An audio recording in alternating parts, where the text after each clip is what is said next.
ఈరోజు సాక్ష్యము ఇక్కడ వారికి ఎవరికో మాత్రము బలంగా కావాలి. దేవుడు ఒక్కొక్కరిని ఒక్కొక్క పనికరంగా వాడుకుంటారండి.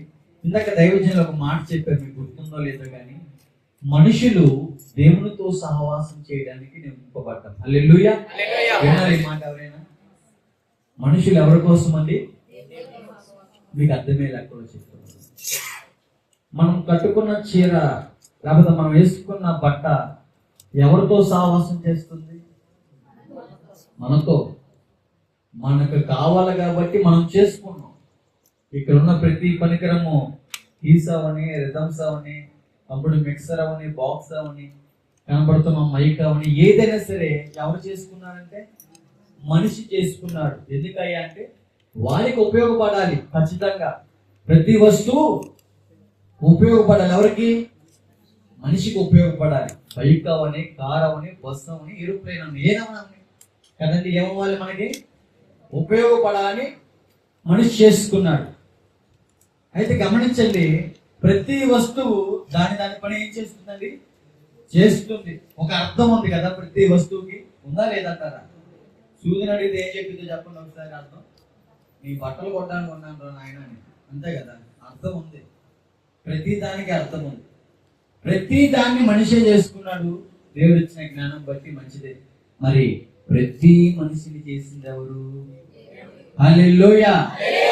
ఎందుకు దేవుడు చేశాడు అయ్యా అంటే ఆయన కొరకు ఉపయోగపడాలని. ఇందాక దైవజనం చెప్పినట్టు ఆయనలో ఆయన ఏ విధంగా అయితే మనం పిలుస్తున్నాడో ఆ రక్షణ ఏమండి? ఆ పిలుపుకు లోబడాలని. ఆ తర్వాత పరిశుద్ధత, ఆ తర్వాత అతి పరిశుద్ధత. మరి నా జీవితంలో దేవుడు ఏ విధంగా పిలిచారో మీ మధ్యలో నేను వివరిస్తాను నా సాక్ష్యం. మొదటగా బాల్యదినానికి వెళ్ళిపోతాం. ఎవరు బాల్యదినము? నాది. ఒకవేళ ఇక్కడ చిన్నపిల్లలు ఉంటే వారితో దేవుడు మాట్లాడాలి. హల్లెలూయా. బాల్యదినము మాది ఊరు కాదు, బెజవాడ. అంటే విజయవాడ అంటారు, మారు పేరు బెజవాడ అని కూడా అంటారన్నమాట. ఆ విజయవాడ ప్రాంతంలో నా తల్లిదండ్రులు నివసిస్తూ ఉండేవారు. నేను పుట్టింది మాత్రం అయితే వైజాగ్ దగ్గర కసింకోట అనే మా అమ్మమ్మ వాళ్ళ ఊళ్ళో పుట్టాను. పెరిగింది మాత్రము, చదువుకుందంతా విజయవాడ ప్రాంతంలో. అయితే తల్లిదండ్రులు చదువుకోలేదు, మా అమ్మ నాన్న చదువుకోలేదు. వారు ఏంటంటే బాగా కష్టపడి పనులు చేసుకుంటూ కుటుంబాన్ని పోషించుకుంటూ ఉండేవారు. ఎవరి కోసం కష్టపడుతున్నారంటే పిల్లలు చెప్పే సమాధానం ఏంటి? ఎవరి కోసం కష్టపడుతున్నారు అమ్మ నాన్న? నా కోసం అంది. ఎవరి కోసం? మన కోసం. మన కోసం కష్టపడుతున్నారు మన తల్లిదండ్రులు. పక్కింటి కోసం కాదు, ఎవరి కోసం? మన కోసం కష్టపడుతున్నారు. మంచిదే. అయితే చదువు లేదు కాబట్టి నా తల్లిదండ్రులకి వారు ఎంతో చదవ కాస్తారు పనిలో. అంటే మా అమ్మగారు చేసే వృత్తి ఏంటంటే చదువు లేదు కాబట్టి, మీకు అందరికి తెలుసా, పాచి పని మనిషి అంటారు. ఆ పని చేసేది మా అమ్మ. మా నాన్నగారు తోటమాలి పని చేస్తూ ఉండేవారు. అయితే వారికి 3 పిల్లలు పుట్టారండి. నాకంటే ముందుగా 2 ఆడపిల్లలు వారికి, చక్కగా మీలాగా. మరి ఇలాగా నేను కూడా 3వ వ్యక్తిగా మగ పిల్లవాడిగా పుట్టాను. వీళ్ళిద్దరి మీద లేదు కానీ ఎక్కువ నా మీద అయితే బాగా ఉండేది.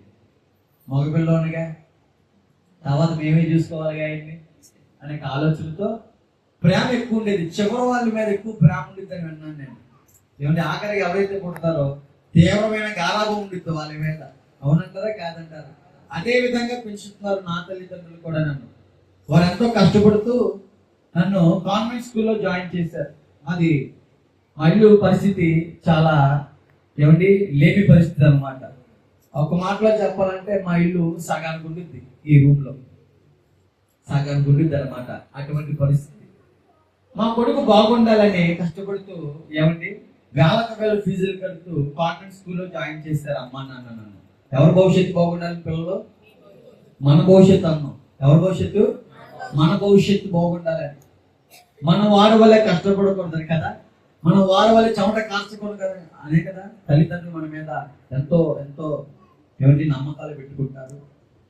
వారి నమ్మకాలన్నింటినీ నేను ఏమంటే తీసేసాను. ఎందుకంటే గారాబం నుంచి పెరిగాను కాబట్టి నాలో ఒక స్వభావం పనిచేసేది. ఏంటంటే మాట వినని స్వభావం. ఏం స్వభావం? చెప్పిన మాట వినేవాడిని కాదు. వాస్తవానికి మేము క్రైస్తవ్యానికి సంబంధించిన గుంపు అయితే కాదు మాది. యేసు ప్రభువు వారు మాకు అంతగా తెలియదు. యేసు ప్రభు వారు అంటే అందరి దేవుళ్ళు ఈయన కూడా దేవుడేలే అనుకునేవాడిని నేను కూడా ఒకడు. యేసు ప్రభు వారు అంటే తెల్లవాళ్ళ దేవుళ్ళే, మన దేశం కాదని అనుకునేవాడిని నేను కూడా. మరి మనిషి అనేవాడు ఏదో భక్తి చేయాలి కదా. మేము కూడా మా తల్లిదండ్రులు కూడా భక్తి చేస్తూ ఉండేవారు. ఏంటంటే విగ్రహారాధన, హైందవ కుటుంబం అన్నమాట మాది. అయితే ఎక్కువ పూజలు పునస్కారాలు చేసేది ఎక్కువ ఉండిద్ది మా ఇంటి దగ్గర. మా అమ్మగారు మొత్తైదు అంటారు, తెలుసా మొత్తైదు అంటే మీకు? ఏ ఫంక్షన్కి అయినా సరే మెయిన్ పర్సన్ మా అమ్మగారు అన్నమాట, మొత్తైదుగా. అటువంటి పరిస్థితుల్లో ఉన్న నేను బాల్యదినం నుంచే గారాబంగా పెరిగాను కాబట్టి, మాట వినని స్వభావంతో జీవిస్తున్నాను కాబట్టి స్నేహితుల పిలుపు నేను అందుకున్నాను. ఎవరు పిలిచారు నన్ను? స్నేహితులు పిలిచారు. వారి పిలుపుకు లోబడి నేను పిలిచిన మంచి స్నేహితులు అంటే కాదు. ఎలాంటి స్నేహితులు అంటే రోడ్డు మీద తిరిగే వాళ్ళు, తల్లిదండ్రులకి అబద్ధాలు చెప్పేవారు, తల్లిదండ్రులకు మోసం చేసేవారు, తల్లిదండ్రులు కష్టపడి తీసుకొచ్చిన డబ్బుని దొంగలించే వారితో సావాసం చేస్తున్నారు. మరి ఎవరితో సావాసం చేస్తే వాడు ఎలా అవుతాడు?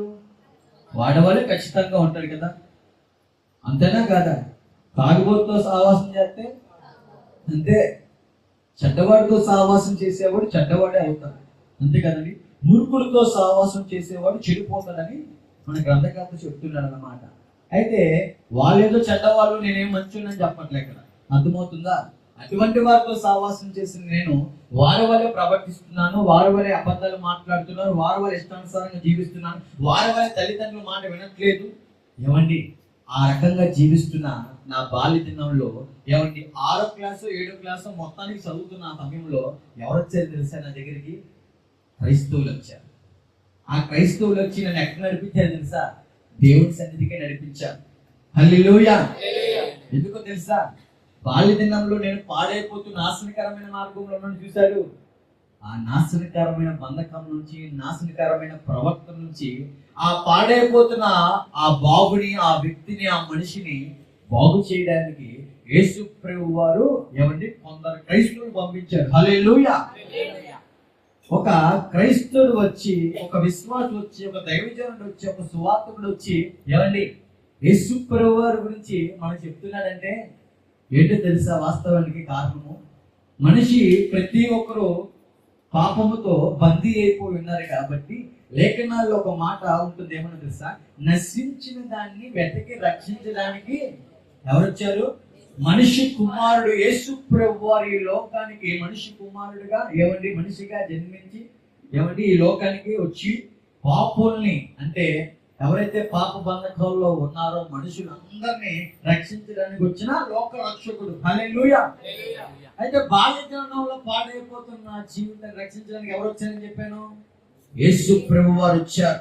ఎవరి ద్వారా? క్రైస్తవుల ద్వారా. ఎవరి ద్వారా? దైవజనుల ద్వారా. ఎవరి ద్వారా? విశ్వాసుల ద్వారా. ఎవరి ద్వారా? క్రీస్తును కలిగి జీవిస్తున్న వారి ద్వారా. మరి దేవుని సన్నిధికి వచ్చిన నేను ఏమి నేర్పిస్తున్నారు అక్కడ? వారు నడవలసిన త్రోవలో వానికి నేర్పిస్తున్నారు. ఏం నేర్పిస్తున్నారు? బూతులు మాట్లాడుతుంటే నువ్వు ఇలా మాట్లాడకూడదని చెప్తున్నారు. చెడుగా జీవిస్తుంటే నువ్వు ఇలా జీవించకూడదన్న, మంచిగా జీవించి తల్లిదండ్రులకి మంచి పేరు తీసుకురావాలని చెప్తున్నారు. ఏం చెప్తున్నారు? నీ బాల్య దినంలోనే సృష్టికర్తని స్మరించుకోరా నాయన అని చెప్తున్నారు. ఎవరో సృష్టికర్త? దేవాతి దేవుడు గురించి చెప్తున్నారు. అయితే నాది ఎలా ఉండేదంటే స్వభావం విని విడిచిపెట్టే స్వభావం ఉండేది. నాకు ఎలా ఉండేదండి? విని విడిచిపెట్టే స్వభావం. బాల్యదినంలో ఎవరికి కావాలి యేసుప్రభు అనుకుంటూ ఇష్టానుసారంగా జీవిస్తూ దేవుడి సన్నిధికి వస్తున్నాను, కానీ ఏమనట్లేదంటే దేవుడి మాటకి విధేయత చూపించట్లేదు. దేవుడి మాట విధేయత యవనస్తులు చూపించాలా? దేవుడి మాట విధేయత పెద్దలే చూపించాలా? ప్రతి ఒక్క మనిషి దేవుడి సన్నిధికి వచ్చే ప్రతి ఒక్కరూ ఏం చేయాలా? దేవుడి మాటకు విధేయత చూపించాలి. మీకు అర్థమైనట్టు చెప్తాను. ప్రతి మనిషి టర్మ్స్ అండ్ కండిషన్స్ ఉంటాయి. అవునంటారా కాదంటారా? ఆజ్ఞలు, ఆశీర్వాదాలు ఉంటాయా ఉండవా? మీకు ఇంకా అర్థమయ్యేట్లో చెప్తాను. ఈ మైకు కొన్నప్పుడు దాంట్లో ఒక పేపర్ ఇచ్చారా? టర్మ్స్ అండ్ కండిషన్స్ పెట్టి ఇలా వాడాయా, దీన్ని ఇలా వాడితే ఎక్కువ సంవత్సరాలు పనిచేసింది, ఎలా కాకుండా నీకు కష్టం వచ్చినట్టు ఎలా వాడితే పనిచేయదు, ఎలా వాడాలి అని చెప్పాడు. అవునా తమ్ముడు? అక్కడ ఏముంది? టర్మ్స్ అండ్ కండిషన్స్, నియమ నిబంధనలు అని పెట్టారు. దేనికి? ఈ మైక్కి. మనిషి చేసుకున్న దానికి మనిషి ఏం పెట్టాడండి? నియమ నిబంధనలు. అదే విధంగా మనిషిని చేసిన దేవాది దేవుడు కూడా బాల్య దినంలో ఎలా జీవించాలి, యవ్వన ప్రాయంలో ఎలా ఉండాలి, ఒక వృద్ధురాలు ఎలా ఉండాలి, ఒక యవనస్తురాలు ఎలా ఉండాలి, దైవజనులు ఎలా ఉండాలి, సువార్థికులు ఎలా ఉండాలి, పాటలు పాడేవారు ఎలా ఉండాలి, సంఘ పెద్దలు ఎలా ఉండాలి, ఎవరు ఏ విధంగా జీవించాలో ప్రతి ఒక్కటి నియమ నిబంధన దేవాది దేవుడు పరిశుద్ధమైన గ్రంథంలో లెక్కించున్నారు. హల్లెలూయా. నమ్ముతారు ఈ మాట? మనిషికి ఎక్కడుంది నియమ నిబంధన? బైబిల్లో. నువ్వు మంచిగా జీవిస్తే ఎలా ఉంటావో, నువ్వు చెడుగా జీవిస్తే ఏ విధంగా నాశనం అయిపోతావో ఖచ్చితంగా ఉన్నాయి ఇక్కడ మాటలు. అయితే మొదటగా నేను చెప్పాను, చెడ్డవాడితో సావాసం చేసేవాడు ఏమవుతాడు? చెడిపోతాడు. మూర్ఖులతో సావాసం చేసేవాడు ఆ మూర్ఖపు స్థితిలో దేవుడు మాట ఆలకించక ఆ సమయంలో ఆదివారం పూట వస్తూ వెళ్తేవాడిగా ఉన్నాడు తప్ప, ఆ ఆరాధన అయిపోయిన తర్వాత ఏదో ఒకటి ఇస్తారు కదండి, పప్పుల మాకు స్నాక్స్, అవి తినేసి వెళ్ళిపోయేవాడు ఉంటున్నాడు తప్ప అక్కడ ఏమండి వినపడుతున్న వాక్యానికి లోబడట్లేదు, విని విడిచిపెడుతున్నాడు. ఇక్కడ దేవుడు పిలుస్తున్నాడు, పాడైపోతున్నాడు జీవితాన్ని రక్షించడానికి. కానీ నేనేం చేయట్లేదు, ఏం చేయట్లేదండి. దేవుడు తలుపు కొడుతున్నాడు హృదయం తలుపు దగ్గర నిలబడి, కానీ నేనేం చేయట్లేదు, తెరవట్లేదు. ఈ తలుపులో ఈ యొక్క హృదయంలో వేటిని పెట్టుకున్నాను తెలుసా? సినిమాలు పెట్టుకోవడం మొదలు పెట్టా. ఎందుకంటే సినిమాలు పిలిచేయను, టీవీలు పిలిచే. ఇప్పుడు ఫోన్ ఎలా పిలుస్తున్నాయో పిల్లల్ని, ఆ రోజు మాకు టీవీలు పిలిచాయి అనమాట. అర్థమవుతుంది మాట? టీవీలు పిలుస్తున్నాయి. టీవీలు పిలిచి ఆ టీవీలో కనబడుతున్న సినిమాలు పిలుస్తున్నాయి మమ్మల్ని. సినిమాలో కనబడే క్యారెక్టర్లు పిలుస్తున్నాయి. ఆ సినిమాలో ఏవైతే ఉన్నాయో ఆ సన్నివేశాలు, అక్కడ ప్రవర్తన పిలుస్తున్నాయి మమ్మల్ని. అక్కడ కనబడుతున్న ప్రేమ కథలు పిలుస్తున్నాయి మమ్మల్ని. ఏమండి, ప్రేమ అనే మాటకి అర్థం తెలియదు వాస్తవానికి. నిజం, ఆ వయసుకి ప్రేమ అనే మాటకి అర్థం తెలియదు. కానీ సినిమాల ప్రేమ కనబడ్డాయి నాకు. ఒకరోజు ప్రేమించానండి సినిమాల ప్రేమ. నేను కూడా అంటే భూమి మీద నేను కూడా ఒక అమ్మాయిని ప్రేమిస్తున్నాను. ఏం చేస్తున్నానమ్మా? కష్టపడి కనినా, కష్టపడి చెమట కారుస్తున్నా, కష్టపడి నా కోసం వేలకు వేలు ఫీజులు కడుతున్నా. తల్లిదండ్రుల ప్రేమ అర్థం కాలేదు, కానీ ఈ సినిమాల ప్రేమ, నాశనకరమైన ప్రేమ, ఏమంటే జీవితాలు పాడు చేసే ఈ లోకపరమైన ప్రేమ కావాల్సి వచ్చింది. ఎందుకు ఈ మాట చెప్తున్నానంటే అండి, ఏదో చూసి వాటికి ప్రభావితం అవుతున్నాం మనం. ఎక్కువ వాటికి చెడుగే ప్రభావితులు అవుతున్నారు ఇప్పుడున్న యవనస్తులు. అందులో నేను కూడా గతంలో ఒకరిని. ఈ సినిమా ప్రేమకి లోపడిన తర్వాత ఒకరోజు ఆ ప్రేమ విఫలం అయిపోయిందండి. విఫలం అయిపోయినప్పుడు వచ్చే డైలాగ్ ఏంటక్క? ఇంగ్లీష్లో ఏదో చెప్తారటగా, చెప్పండి మీరే. నువ్వు చెప్తా బ్రేకప్. బ్రేకప్ ఇంకొకటి ఏంటి? నేను నిన్ను ఏం చేయట్లేదు, ప్రేమించట్లేదు, ఐ హేట్ యు ఉంటాయి కదా ఈ మాటలో. ఆ మాట విన్నప్పుడు నా స్వభావం మారిపోయింది. ఎందుకు తెలుసా? ఎక్కువ నన్ను సినిమాలు పిలిచాయి కాబట్టి. ప్రేమ విఫలం అయిపోయినప్పుడు హీరో ఎలా కనపడతాడు? చక్కగా నూనె రాసుకొని ఎత్తకని గుడించుకొని పట్టుపప్పు తీస్తాడా? ఏమంటాడు? గడ్డలు పెంచేస్తాడు, జుట్టలు పెంచేస్తాడు, అన్ని కోల్పోయినలాగా. ఏమంటే బ్లేడ్ పట్టుకొని ఏం చేస్తాడు? చేతులు కోసుకుంటాడు. నేను కూడా అదే విధంగా జీవిస్తున్నాను. నేను పెట్టుకున్న పేరు బాయ్ సాయి. ఏం పేరమ్మా? అంటే చెడ్డ అబ్బాయి సాయిని. ఇక్కడ కనపడుతున్నాడు ఒక వ్యక్తి. ప్రేమ విఫలమైపోతే జుట్టు పెంచాలి, ప్రేమ విఫలమైపోతే చేతులు కోసుకోవాలి, ప్రేమ విఫలమైపోతే ఏమండి శరీరాన్ని ఇష్టానుసారంగా బాబు నేను నొక్కను, మీరు నొక్కుకోండి అవును. అయితే ఆ విధంగా జీవించడం ప్రారంభిస్తున్నాను అన్నమాట. ఎందుకంటే ఇప్పుడు దేవుని జనంగా సినిమాలను ఏం చేసే పిలుస్తున్నాయి, సినిమాలను ఏం చేసే ప్రభావితులు చేసే. ఏమండి అలాగా శరీరాన్ని ఏమండి నాశనం చేసుకోవడం మొదలు పెడుతున్నారు. మన దైవజనులు అన్నాడు, వాక్యం చెప్పారు ఏంటంటే, లేఖనాలు ఒక నిబంధన పెట్టున్నారు. దేవుడు ఏమన్నా తెలుసా? మనిషి యొక్క దేహం ఎవరిది? దేవుడి యొక్క ఆలయమై ఉన్నది. ఆలయాన్ని నేను ఏం చేస్తున్నాను? పాడు చేస్తున్నాను. ప్రియ దేవుని జనాంగమా, ప్రేమ విఫలమైపోతే ఏమండి, ప్రేమ విఫలమైపోతే ఏమండి శాంతి సమాధానాలు తన ఉన్న బాధతో సినిమా హీరో వ్యసనాల దగ్గరికి వెళ్తాడు. ఏమండి మత్తు పదార్థాల దగ్గరికి వెళ్తాడు. ఏమండి ఆ మత్తు పదార్థాలు తనకి నెమ్మది సమాధానం ఇవ్వాలని ఎంతగానో కోరుకుంటూ ఉంటాడు ఆ హీరో గారు. నేను కూడా పదార్థాల్లోకి వెళుతూ గంజాయితో సావాసం చేస్తూ, సిగరెట్లతో సావాసం చేస్తూ, తాగుడుతో సావాసం చేస్తూ, డ్రగ్స్ తో సావాసం చేస్తూ శరీరాన్ని ఎంతగానో పాడు చేసుకుంటున్నాను. నేను ఏం చేసుకున్నాను? బాగు చేసుకున్నానా? పాడు చేసుకున్నాను. సినిమాలకు బాగా బానిసే, కానీ సినిమాలకు ముందు వచ్చి నేను చూడట్లేదు. ఏమొస్తాయి అక్క? సినిమాలకు ముందు రాస్తారుగా, ఏమొస్తాయి?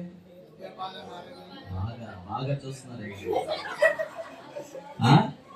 ధూమపానం అంట, మద్యపానం అంట ఆరోగ్యానికి క్షేమకరమా హానికరం. ఎవరో దారిని కూడా చెప్పాడు, ఏమంటే సార్ మామ టెన్షన్ పోవాలంటే సిగరెట్ తాగిరా అన్నాడు. అలాగే ఊపాడు తలకే. అలాగే వాడితో సావాసం చేస్తూ వాడి పిలుపు మేరకు లోపడ్డాను. నిజం చెప్పండి, టెన్షన్ పోతా ఊపిరితిత్తులు పోతాయా? ఇది వాస్తవం. ఏంటిది? ఊపిరితిత్తులు పోతాయనే విషయం. నిజంగా నా ఊపిరితిత్తులు నా యవ్వన ప్రాయంలో పాడు చేసుకున్నాను. నా కిడ్నీలు పాడు చేసుకున్నాను, నా పేగులు పాడు చేసుకున్నాను. ఏమండి? జీర్ణక్రియ పని చేయక డైజెస్టివ్ సిస్టాన్ని పాడు చేసుకున్నాను నేను. ఏమండి? నా లంగ్స్ను పాడు చేసుకున్నాను నేను. ఏమండి?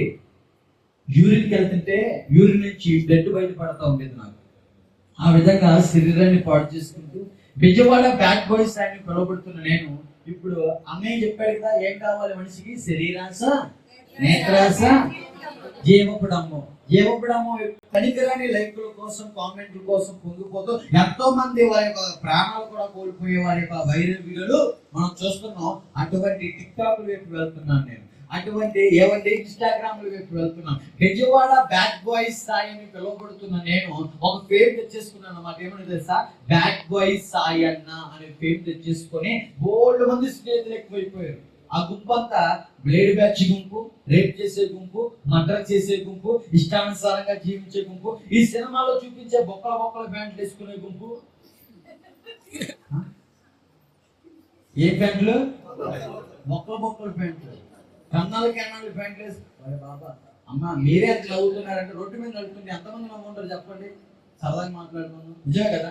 ఇక్కడ షర్టులు పెట్టుకొని, ఇక్కడ జుట్టులు పెట్టుకొని, ఇక్కడ నుంచి మొదలు పెడితే ఏమంటే ఇక్కడ నుంచి మొదలు పెడితే నా కాళ్ళ వరకు ప్రతి చోట పచ్చబొట్లు వేసేసుకుంటూ శరీరాన్ని ఎంతగానో పాడు చేసుకుంటూ ఆ విధమైన అలంకారంతో ముత్తైదువైన మా అమ్మ ఎక్కడికి వెళ్ళినా సరే సలాం కొడతారు మా అమ్మకి.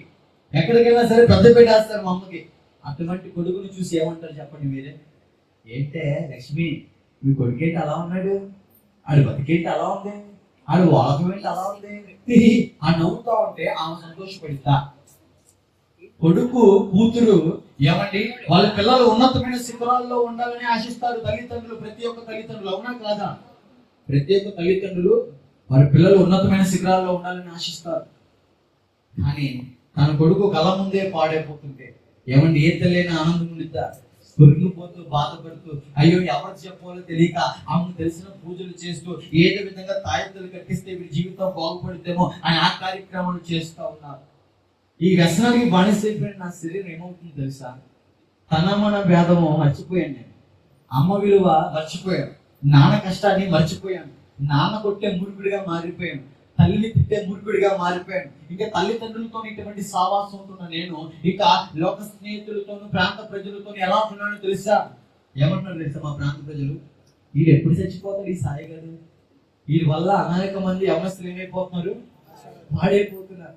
ఎందుకంటే చెడు జీవితం అనేకులు ప్రభావితం చేస్తుందండి. ప్రభావితం చేస్తుంది. బోల్డ్ మంది స్నేహితులు ఎక్కువైపోయారు, ఫేస్బుక్ లో ఫాలోవర్స్ ఎక్కువైపోయారు, ఎక్కడికి వెళ్ళినా సలాం కొట్టించుకునే రేంజ్ ఎక్కువైపోయింది. ఇటువంటి ఏమండి రౌడీల్ని, కొట్లాటలకు వెళ్ళేవాడిని, బ్లేడ్లతో సావాసం చేసేవాడిని ఒక గుంపు వాడుకుంటుందండి. ఎందుకు తెలుసా? రాజకీయ నాయకులని గుంపు వాడుకుంటుంది. ముసలు ఉంటారా, కుర్రోళ్ళు ఉంటారా? అక్కడ కుర్రోళ్ళని జెండాలు పెట్టుకుంటారు.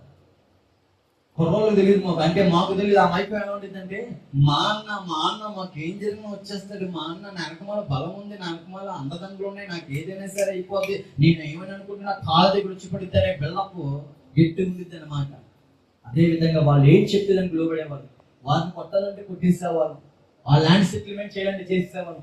ఇంకా ఏమంటే తల్లిదండ్రుల మాటను మరచి వీళ్ళ మాట వీరే మాకు దేవుళ్ళుగా మారిపోయారు. ఎందుకంటే వచ్చే 10వ పడక మాకు ఈ మత్తు పదార్థాలకి ఉపయోగపడతాయిగా.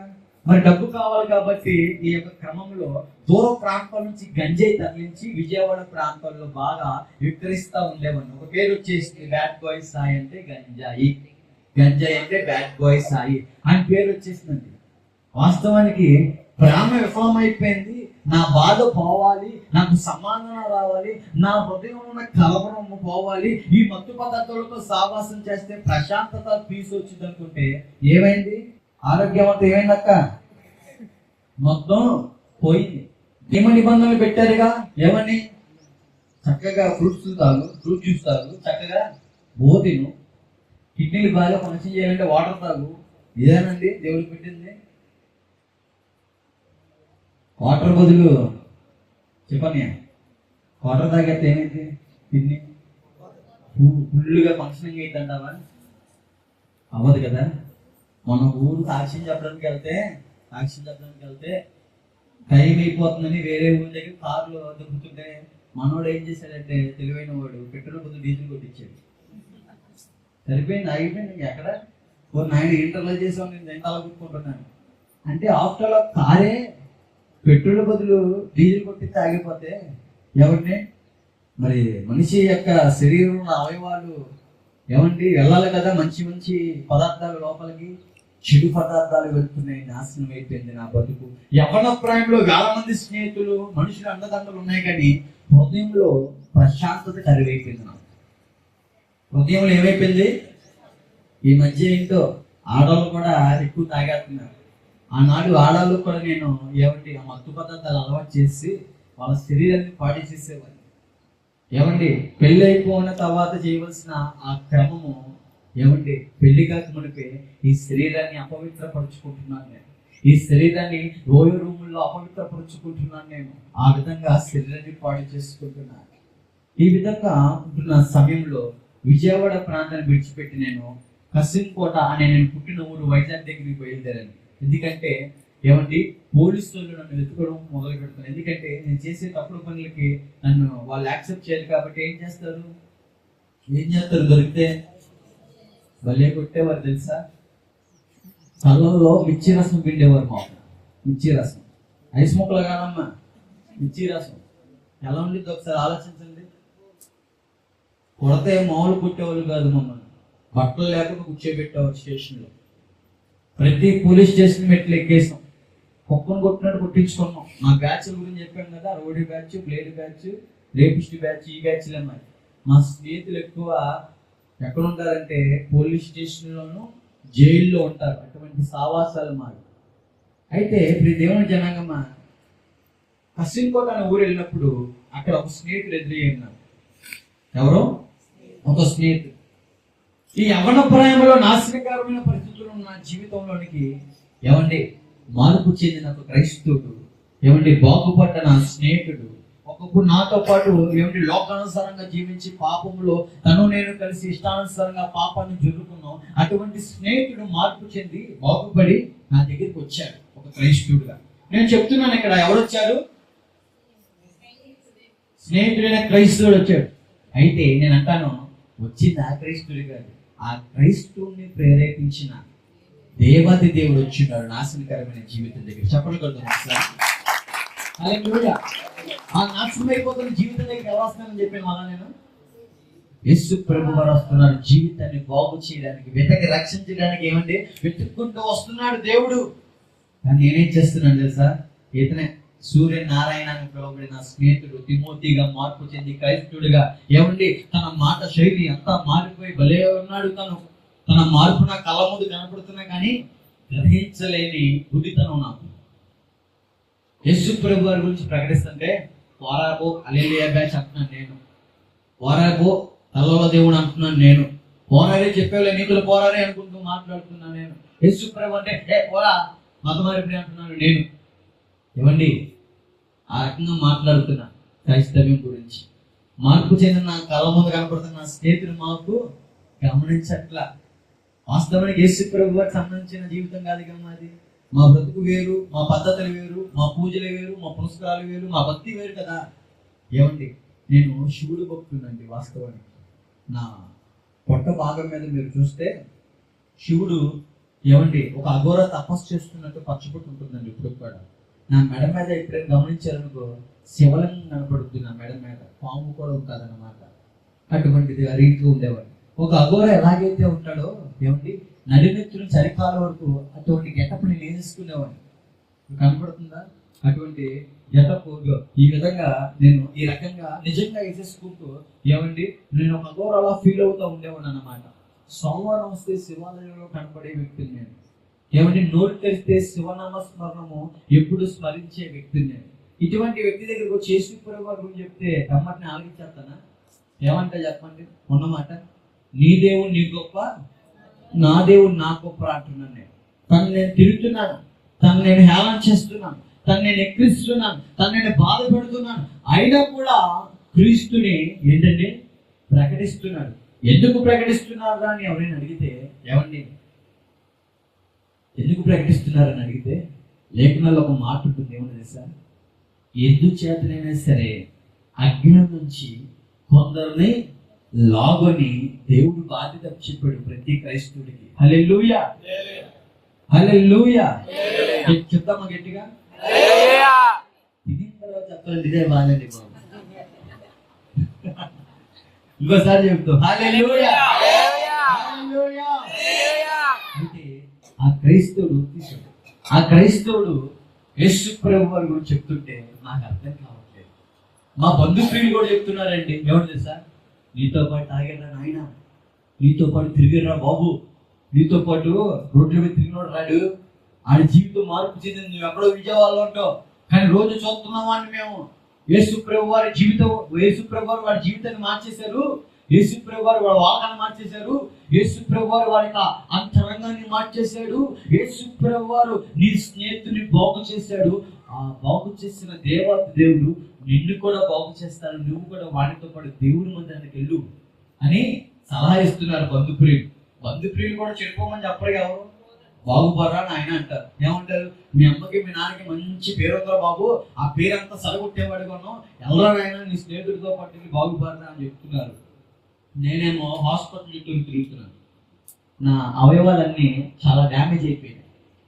చెప్పాను కదా, నడినెత్తి నుంచి అరికాల వరకు స్కానింగ్ చేస్తే ఎవరిని ఒక్కొక్క అవయవం పాడైపోతా వచ్చింది. ఎందుకంటే 24/7 మత్తు పదార్థాలతో సావాసం చేసిన శరీరం ఎలా ఉంటుంది?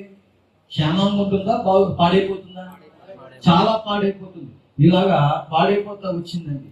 అయితే హాస్పిటల్ చుట్టూ తిరుగుతుంటే డాక్టర్లు కూడా బాబాయ్ మేము తట్టుకోలేకపోయాను నేను అనుకుంటూ వారు కూడా మెడిసిన్ ఇచ్చి పంపించేశారు. నేను చర్చికి వెళ్ళానండి ఒక ఆదివారం పూట, మా స్నేహితులు పిలిస్తే. అది కూడా అయిష్టంగా, అది కూడా ఏదో పిలుస్తున్నాడు కాబట్టి వెళ్తున్నాను. చర్చికి వెళ్ళి నేను అయ్యగారు ప్రార్థన చేస్తున్నాను. ఏమన్నా తెలుసా? బాగుపడాలి. ఏమన్నా తెలుసా? హెచ్చరిస్తూ మాట్లాడుతున్నారు. యవ్వన ప్రాయంలో బాబు మీరెవరో దేవుని చేతిలో బాణాలు మీరు, కానీ మీరు అపవాది పథకాల్లో బలహీనంగా అయిపోతున్నారు. ఫేస్బుక్ ఇన్స్టాగ్రామ్లో బలహీనలు అయిపోతున్నారు.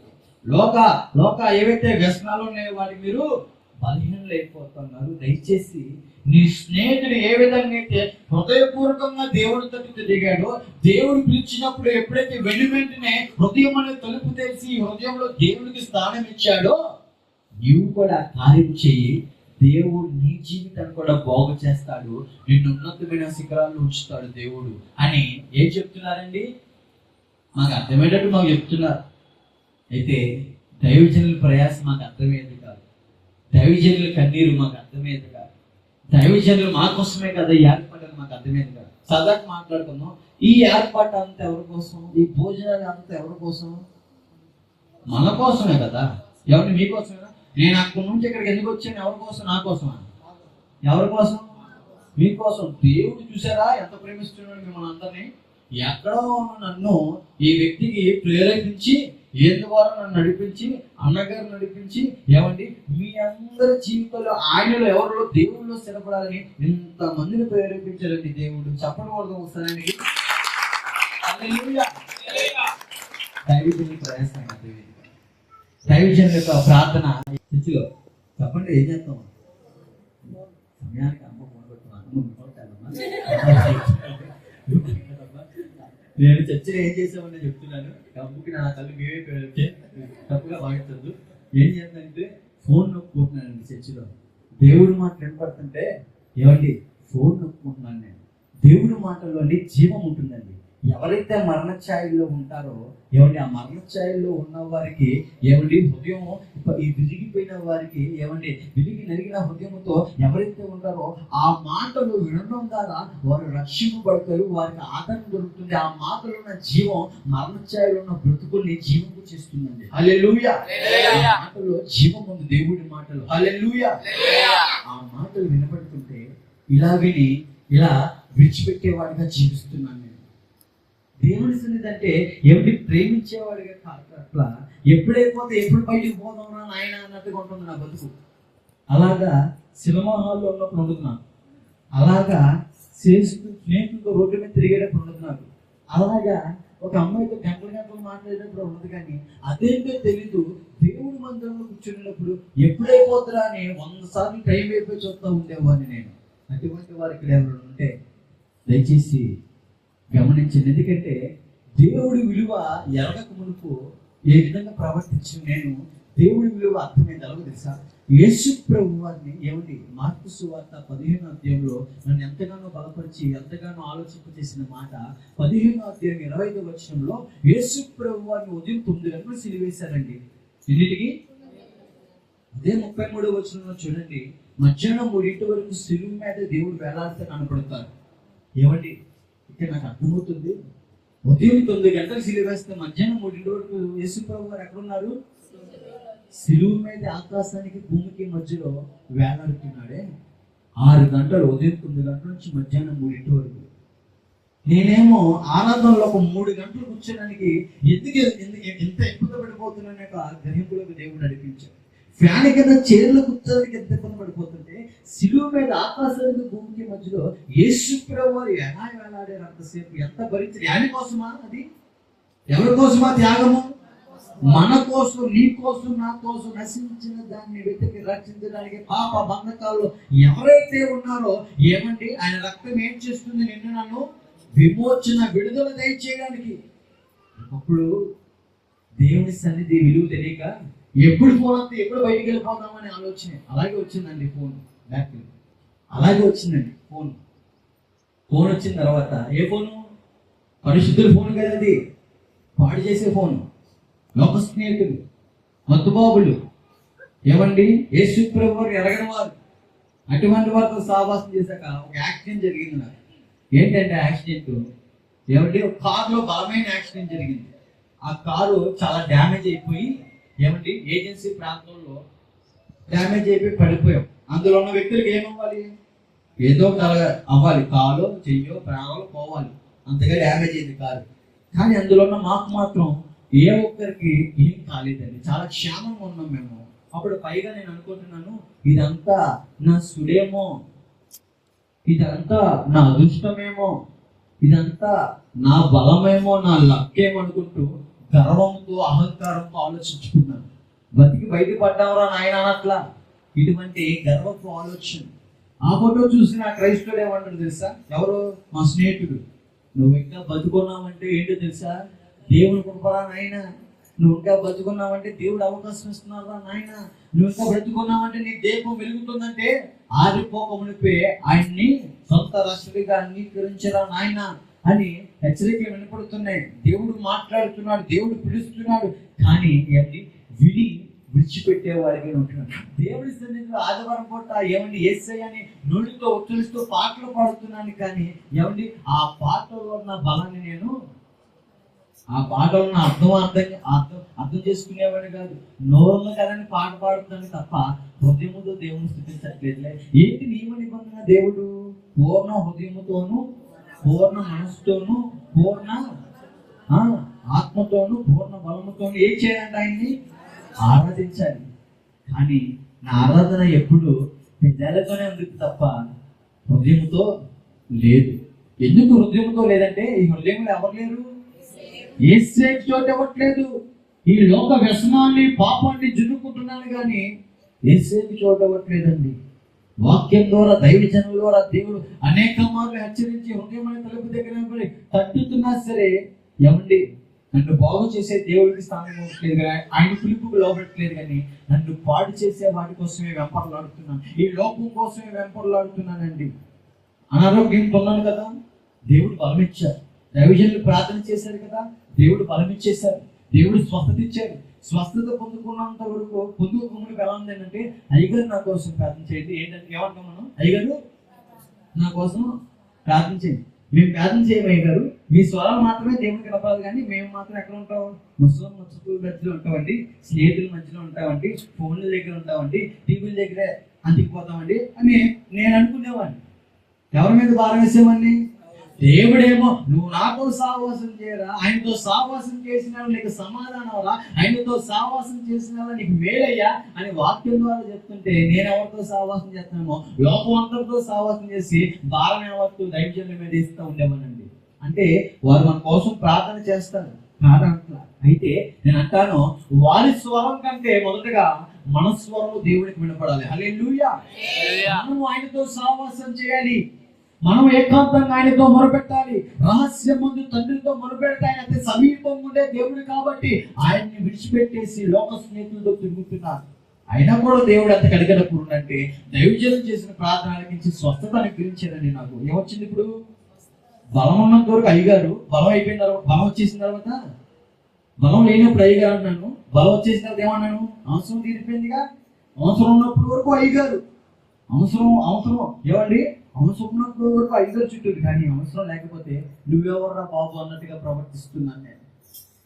అవసరం పొందుకున్నానుగా, దేవుడు బలం ఇచ్చాడుగా, బలం పొందుకుని నేను క్రీస్తుని మరచి, ఏమండి దేవుని మరచి, కృతజ్ఞత ఏమి ఇవ్వకుండా, కృతజ్ఞత అర్పణ చెల్లించకుండా, నా దేహాన్ని, ఏమండి బాగుపడ్డ దేహాన్ని నా యాజకుడికి కనపరచకుండా, ఆ కుష్టి రోగులు ఎలా అయితే 9 మంది లోకంలో పడి తిరుగుతారో అటువంటి స్వభావంతో నేను కూడా లోకంలో పడి తిరుగుతూ దేవుడిచ్చిన బలాన్ని మళ్ళీ పాపానికి నేను అంటగలుగుతున్నాను.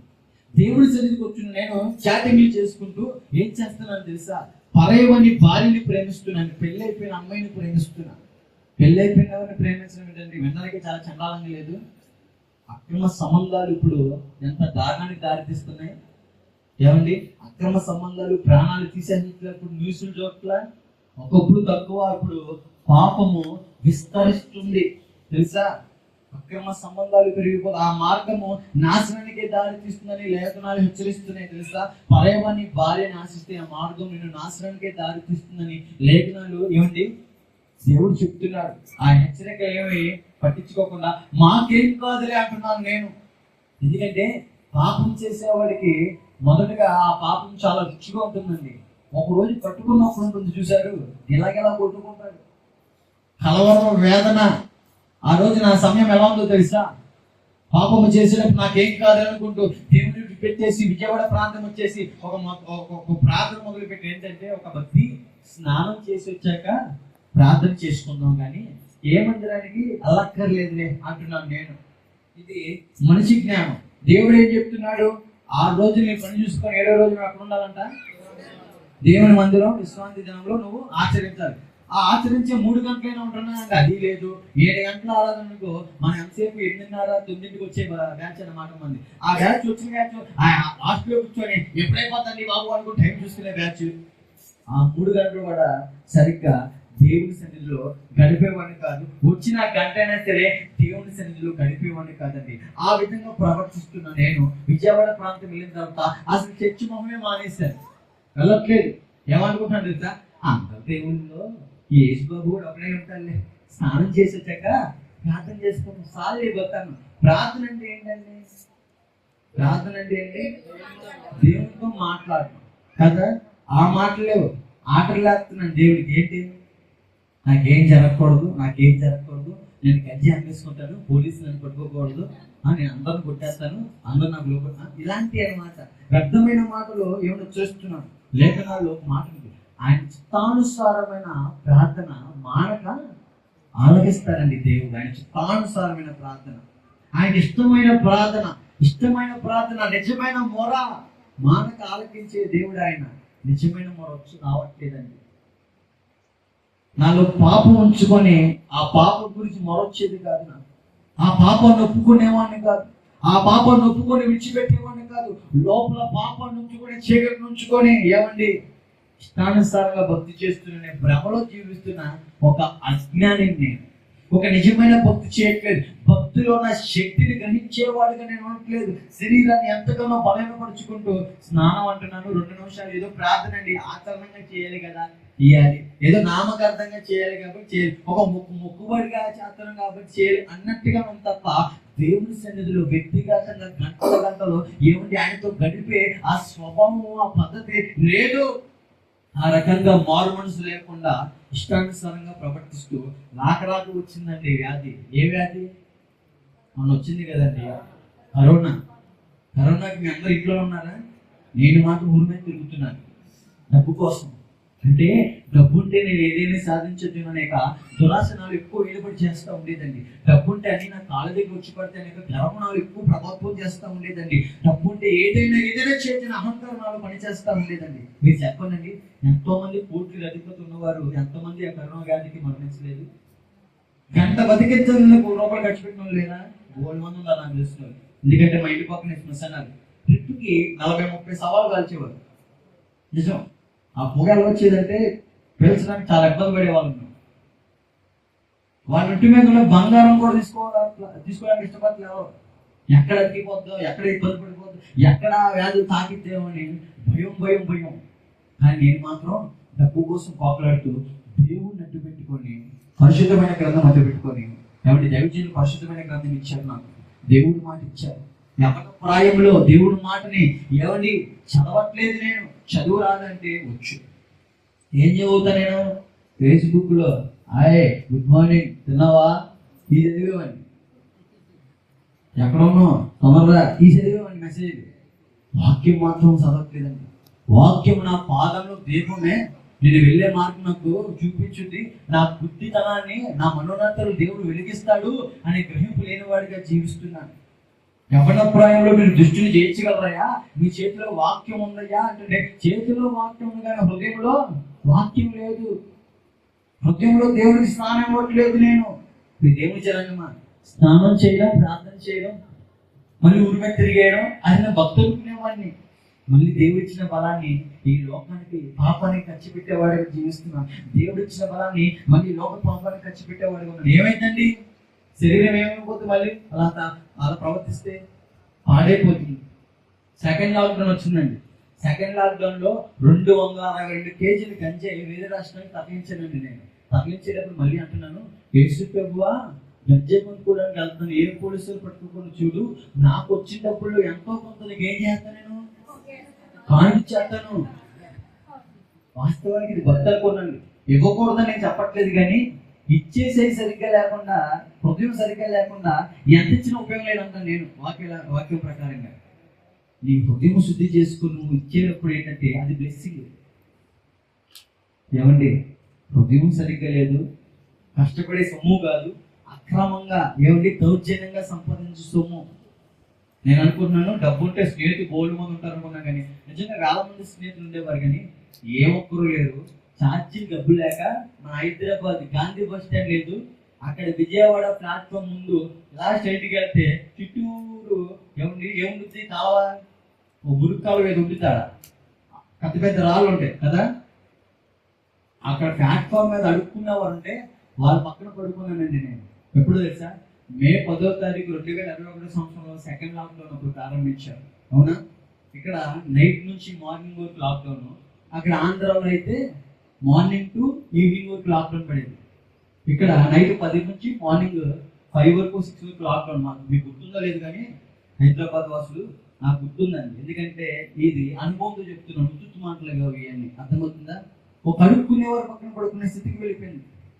డబ్బు మీద వ్యామోహంతో ఎక్కడున్నా నాకైతే నేను అడుక్కునేవారు పక్కన, ఆఖరికి అడుక్కునేవాడిగా నపంసకుల దగ్గర అడుక్కుంటూ ఛార్జీలు డబ్బులు అక్కడే బతికాను. వాస్తవం నా ప్రొఫైల్ ఏంటి? విజయవాడలో ఎక్కడికి వెళ్ళినా చుట్టూరు స్నేహితులు, జనాలు, అమ్మాయిలు, పొగడ్తలు, గొప్పలు, పొంగిపోయా. అందరికి ఏమైనాయి? ఏ గొప్ప కాపాలేదంటున్నాను నేను, ఏ మనిషి ఎక్కడికి రాలేదంటున్నాను నేను. విజయవాడ ప్రాంతానికి ఒక అడుక్కునే వ్యక్తిగానే వెళ్ళానండి. ఎక్కడి నుంచి నేను అడుక్కునే వ్యక్తిగానే వెళ్ళాను. విజయవాడ ప్రాంతం వెళ్ళిన తర్వాత స్నేహితులకి, ఎంతో ప్రేమించే స్నేహితులు ఉన్నారుగా నాకు. ఆ స్నేహితుల దగ్గరికి వెళ్తే వాస్తవానికి స్నేహితులు ఎక్కడ బాగుంటారు చెప్పిన? ఇన్స్టాగ్రామ్ రీల్స్లో బాగుంటారు. వాట్సాప్ స్టాటస్ 1 minute స్టాటస్ ఉంటాయి, అందులో బాగుంటారు స్నేహితులు, రియాలిటీలో వేరు. అనుభూతి చెప్తుంది మాట. రియాలిటీ వేరు, రియల్ వేరండి. స్నేహము చాలా గొప్ప పదం అని, ప్రేమ చాలా గొప్పది, కానీ దానికి ఆపోజిట్గా వాటిని చెడుతో నడిపించే వారు ఉన్నారు కొంతమంది. అర్థమవుతుందా? స్నేహం అనే ముసుగులో వాడుకున్నంత వరకు వాడుకొని నువ్వెవరో పోరనే వ్యక్తులు ఉన్నారు బోడు మంది. అవునా? అటువంటి గుంపులోనే నేను కూడా ఉండి స్నేహితులు అందరూ వీపు చూపిస్తున్నారు, అందరూ దూరం అయిపోయారు. ఆఖరికి ఏమండి అమ్మ నాన్న వచ్చారు నా దగ్గరికి. ఎవరున్నారు ఆఖరి? తమ్ముడు చెల్లి ఎవరున్నారమ్మా? ప్రేమించడం కనపల్లా. ఏముంది తెలుసామా? నువ్వు లేకపోతే నేను చచ్చిపోతాను. డైలాగ్ ఫోన్లో అప్పుడు ఒక్క సగం మాటలు వదిలేసి వెళ్ళిపోయాను తమ్ముడే. డైలాగ్ మాత్రం ఏముంది? నేను లేకపోతే ఏమంటే డైలాగ్ పడిపోమాకండి అమ్మ తల్లులారా. ఎన్ని అపోహలు చేసి ఏమండి బాణాలు కీర్తిలో వాడేసేది. ఎంతో మంది ప్రాణాలు కోల్పోతున్నారు, ప్రాణ విఫలమైపోయింది. ఊరేసుకునే చచ్చిపోయే గుంపులో నా స్నేహితులు ఉన్నతమైన శిఖరంలో ఉన్నారు. ప్రేమ విఫలమైపోయిందని ఆ ప్రేయస్ ని రోడ్డు మీద లాగి పొడి చంపిన స్నేహితులు ఉన్నారు నాకు. ఈ లోకం ఏమంటుందో తెలుసా నాకు? ప్రేమ విఫలమైపోయింది కదా, చచ్చిపోరా, లేకపోతే ఆ అమ్మాయిని చంపేరా అనే ఆలోచన పుట్టిస్తుంది నాకు ఈ లోక ప్రేమ. తల్లిదండ్రులు ఏమంటారు తెలుసా? ఏం జరుగుతుంది నాన్న నీకు? అరే నేను ఇలా చూస్తామని మేము కళ్ళ కూడా వచ్చలేదు, మా మెల్లో మంగళసూత్రం తప్ప ఇంకేం లేదు నీకు ఇవ్వడానికి, ఇది తీసుకొని అమ్మేసుకొని వెళ్ళి హాస్పిటల్కి వెళ్ళాలని తల్లి ప్రేమ చూపిస్తుంది. ఏమండి మా నాన్నగారు బతిగా ఉన్నారండి, బ్రతుకుండగా మంగళసూత్రం తీయాలంటే ఏ అన్నది? భర్త బతుకుండగా ఏమండి హైదరాబాద్లో తీరసలా. కానీ తన కొడుకు కోసం ఏం చేస్తుంది అప్పుడు తల్లి? ఏం చేస్తుంది? తీసి ఇవ్వడానికి కూడా తన మాంగళ్యాన్ని కూడా ఇవ్వడానికి సిద్ధపడిపోతుంది. అంత ప్రేమిస్తున్నారు తల్లిదండ్రులు మనల్ని. ఏమండి మన దేవుడు యేసు ప్రభువు అనే శాశ్వతమైన ప్రేమ, ఆయన తర్వాత నిన్ను నన్ను ఈ భూమి మీద ప్రేమించే ప్రేమ ఏదైనా ఉందంటే అది తల్లిదండ్రులు ప్రేమేనండి. నేను అనుభూతి చెప్తున్నాను ఈ మాట. అందరూ వీడు చచ్చిపోతే బాగుండు, అయిపోయింది ఈ సీన్ సితారే అని డైలాగులు వేస్తున్న ఆ సమాజంలో నన్ను ప్రేమిస్తుంది ఎవరు తెలుసా? తల్లిదండ్రులు. ఆఖరికి వారి మాటలు కూడా సాధుపరచట్లేదు నన్ను. ఇంక నా బతుకు అయిపోయింది, నేను అనుకున్న వారు లేరు, ప్రేమించిన వారు దూరం అయిపోయారు, స్నేహితులు అందరూ వీపు చూపిస్తున్నారు, నేను అడిగి అక్కర్లేదేమో, చచ్చిపోదామనే ఒక తలంపులతో ఒక పక్క, మరో పక్క చంపేద్దామా అమ్మాయిని అనే ఒక తలంపులతో మరో పక్క, ఏం చేయాలో అర్థం కాక మత్తు పదార్థాలు నాకు సమయంలో సహాయం చేస్తాయేమో అనుకుంటూ వాటి పిలుపు మేరకు వాటి దగ్గర ప్రాకులాడితే ఏమండి అవి నన్ను ఏ విధంగా మార్చేసి తెలుసా? మత్తు పదార్థాలు ఒక వెర్రివాడిగా, ఒక నిద్ర లేని వాడిగా, నిద్ర పట్టకుండా పిచ్చివాడిగా ప్రవర్తించేవాడిగా నన్ను మార్చేసేయండి. నా కంట్లో నిద్ర కరవైపోయింది. నాకు ఇలా చూస్తున్నాను, అందరినీ అలాగా ఇలా చూస్తున్నాను. రోడ్డు మీద తిరుగుతారు, గమనించారు ఎప్పుడైనా ఇలాంటి వాళ్ళని, పిచ్చోళ్ళని? నిజం అటువంటి స్వభావంలోకి వెళ్ళిపోయాను. ఏమండి వారిని చూసి మనం నవ్వుకుంటున్నాం, కానీ వారు ఒకప్పుడు మేధావులే, ఒకప్పుడు ఏమండి మంచిగా ఉన్నవాళ్ళే, కానీ మానసికంగా వాళ్ళు ఎంతగానో ఎవరి డిప్రెషన్ కలవరం లోబడిపోయి ఏమండి వారి జీవితాలు ఎంతగానో పాడు చేసుకుని వాళ్ళ చిక్కులు పోయే విధంగా వాళ్ళు ఉన్నారు. అటువంటి స్వభావంలో నేనున్నాను. ఆ రోజు ఇంకా నా బతుకు అయిపోయింది అనుకుంటూ బాత్రూంలోకి వెళ్ళి నా శరీరాన్ని నేను కొట్టుకుంటున్నానండి, నా శరీరాన్ని నేను గాయపరుచుకుంటున్నానండి. ఏమండి ఏం చేయలేదు, వెర్రివాడికి అరుస్తున్నానండి. నా బతుకు అయిపోయినట్టుంది నా బాబు అనుకుంటూ ప్రవర్తిస్తున్నాను నేను. ఇటువంటి ప్రవర్తన మీరు లేఖనంలో గమనిస్తే మార్కు సువార్త 5వ అధ్యాయంలో ఉంటాడు చూడండి. ఈ వ్యక్తి అపవిత్రాత్మతో పట్టింపబడి పీడింపబడి ఎవరికి ఏమిటి నెమ్మది సమాధానం లేక సమాజానికి దూరంగా సమాధుల్లో కొండలో నివసం చేసి ఒక వ్యక్తి ఉన్నాడు చూడండి. మార్కు సువార్త 5వ అధ్యాయం ఇంటికి చదువుకోండి. ఆ వ్యక్తి జీవితం ఎవరో సాధుపరచలేకపోతున్నారు. కాళ్ళకి చేతులకి ఏమంటే సంఖ్యలు వేసిన వాటిని దుత్తినీలుగా తెంపేసుకుంటున్నాడు, కానీ అపవిత్రమైన బంధకం అనే సంఖ్యల నుంచి ఎవరు విడిపించలేకపోతున్నారు. వ్యక్తిని తన శరీరాన్ని రాళ్ళతో గాయపరుచుకుంటారు. ఆ రోజు రాళ్ళు ఇప్పుడు ఏమొచ్చాయి? బ్లేడ్లతో కోసుకుంటున్నారు. వెర్రివాడిగా తాగితే ఎలా ఉంటాడు తెలుసా మనిషి? వెర్రివాడికి కేకలు వేసుకుంటే వాళ్ళు ఏం చేస్తున్నాడో తెలియదు, అలా ప్రవర్తిస్తారు. ఈ వ్యసనాలను నా విధంగా మార్చి వేసే దేవుని జనగా ఇంకా నేను అయిపోతున్నాను నా జీవిత చివరి క్షణాల్లో అనుకుంటున్న సమయంలో అటువంటి నాశనకరమైన స్థితిలో ఉంటున్నప్పుడు యేసు ప్రభువు క్రైస్తవులను ప్రేరేపించారు. చెప్పండి కూడా ఒకసారి. ఎవరిని ప్రేరేపించారు? ఎవరు వచ్చారు? యేసు ప్రభు వారు వచ్చారు ఆ పాడైపోయిన జీవితాన్ని దగ్గరికి వచ్చి చెప్తున్నారు, ఏమని తెలుసా, నీ జీవితం ఎక్కడైనా సరే దేవుని తట్టు తిరుగు. ఎటేటో తిరిగావు, ఎటేటో వెళ్ళావుగా, హృదయపూర్వకంగా ఆయన తట్టు తిరుగు. హృదయపూర్వకంగా తిరుగు, సగం అర్థపత్తి కాదు, హృదయపూర్వకంగా ఆయన తట్టు తిరిగితే ఆయన వెనువెంటనే నీ తట్టు తిరిగే దేవుడు. ఆయన దగ్గరకు వస్తే వెనువెంటనే నీ తట్టు తిరిగే దేవుడు. ఆయన దగ్గరికి వచ్చేవాడిని త్రోసివేసే దేవుడు కాదు ఆయన. ఆయనకి పార్షియాలిటీ లేదు. తెల్లోళ్ళ దేవుడు కాదు ఆయన, నల్లోళ్ళ దేవుడు కాదు ఆయన. యేసు ప్రభు వారు అందరికీ ప్రభు అయిన వరకు, అందరికి కాదు ప్రతి మనిషికి ఆయన ప్రభువై దేవుడై ఉన్నాడు. బాబు ఒక్కసారి ఆయన తట్టు తిరిగాయి అంటుంటే, ఏమంటే గోడ తట్టు తిరిగి ప్రార్థన చేసుకుంటే ఏం ప్రార్థన తెలుసా, ప్రభువా నేను పాపిష్టి వాడినయ్యా, నీకు ఎంతగానో విరుద్ధంగా బతికానయ్యా, నేను ఎన్నో అతిక్రమణలు చేశానయ్యా, రహస్య పాపాలు చేశానయ్యా, నీ సన్నిధికి వస్తూ కూడా వ్యాసధారణ బతుకుతో జీవించానయ్యా, దైవజన్ని మోసం చేసేవాడిగా, నిన్ను మోసం చేసేవాడిగా జీవించానయ్యా, నపుంసకులతో కూడా ఈ శరీరాన్ని అపగట్టపరుచుకున్న బతుకయ్యా అనుకుంటూ చేసిన అతిక్రమాన్ని ఒప్పుకుంటుంటే చెప్పనండి ఆ సమయంలో ఏమైందో, ఎవరి కంట్లో నుంచి నీళ్ళు అలా పడిపోతా ఉన్నాయి, కన్నీరు వచ్చేస్తుండగా ఆఖరు యేసు నామములో ప్రార్థన అడిగి వేడుకొచ్చున్నాము తండ్రి ఆమెనని ఆ మాట ఎప్పుడైతే పలికానో అప్పటి వరకు హృదయంలో బరువుగా భారముగా ఒక రకమైన ఇలా చూస్తున్న స్వభావం చూసారా, ఒక్కసారిగా తేలికైపోయి ఒక్కసారిగా ఇలా ఉన్న స్వభావాన్ని ఒక నార్మల్ పొజిషన్ లోకి దేవాది దేవుడు ముట్టి స్వస్థత పరిచే ఆ సమయంలో నా బతుకు ఎలా ఉందో తెలుసా దేవుని జన్మ, ప్రార్థన చేయకమునుపు అల్లకల్లంతో, కలవరంతో, వేదంతో, శరీరం అంతా బరువుతో, వ్యర్థమైన ఆలోచనలతో, నెగిటివ్ థాట్స్ తో, ఓవర్ థింకింగ్ తో ఏమని పడిలేస్తున్నా నేను ఆ సమయంలో ప్రార్థన ఎప్పుడైతే దేవునితో హృదయపూర్వకంగా తిరగడం జరిగిందో ఆ దేవత దేవుడు ఆలకించి ఇలా చూస్తున్న కళ్ళుని నార్మల్ చేసి నన్ను ఒక ఆలోచన నెట్టివేశారు. ఏంటో తెలుసా ఆలోచన, ప్రార్థన చేయకమునుపు నేను వార్తల్లో వ్యర్థంగా ప్రవర్తించాను కదా, ప్రార్థన అయిపోయిన తర్వాత ఏంటి హృదయం ఎంత తేలిక అయిపోయింది, ఏంటి దీనికి ఎవరి యొక్క ఆన్సర్ ఇచ్చింది నాకు, యేసు ప్రభువు అలాంటి పాపిష్టవాడి ప్రార్థన ఆలకించాను అనుకుంటూ దేవుని మందిరానికి వెళ్ళి కూర్చున్నానండి. దేవుని మందిరానికి వెళ్ళి కూర్చుంటే యేసు ప్రభు వారి గురించి ప్రకటిస్తున్నారు. ఏమని తెలుసా, యేసు ప్రభు వారు మనము చేసిన అతిక్రమంలో బట్టే యేసు ప్రభు వారు ఆయన శరీరం అంతా గాయపరచబట్టుకున్నాడు, ఆయనకి రావాల్సిన శిక్ష కాదు అది, నీకు నాకు రావాల్సిన సమాధాన శిక్ష యావత్తు ఆయన శరీరం అంతా నలపట్టుబడతా ఉంది, సమాధాన శిక్ష యావత్తు ఆయన భుజాల మీద భారం వేసుకున్నాడు. నువ్వు అనుకున్నట్టు యేసు ప్రభు వారు తెల్లవ దేవుడు కాదు, హిందువుల దేవుడు కాదు, ఇంగ్లీష్ దేవుడు కాదు, యేసు ప్రభు వారు అందరికీ దేవుడే ఉన్నాడు. నీవు దేవుని సొత్తువై ఉన్నావు, నిన్ను అందరూ తునీకరించారేమో కానీ దేవుడు నిన్ను తునీకరించలేదు. నువ్వు ఆయన తట్టు తిరిగావు కదా, ఆయన నీ తట్టు తిరిగి సహాయం చేసినాడు. దిక్కులేని దరిద్రుల ప్రార్థన ఆయన ఆలకించేవాడు. వెళ్ళి ఏకాంతంగా ఆయన ఏం చేయవు, సహవాసం మొదలుపెట్టు, ప్రార్థన మొదలుపెట్టు. ఈ మనుషులు ఖర్చే, ఈ స్నేహితులు ఖర్చే, ఏకాంతముగా దేవుడితో గడుపు. రహస్యం మందు నీ తండ్రితో ఏం చేయవు, మొరబెట్టు.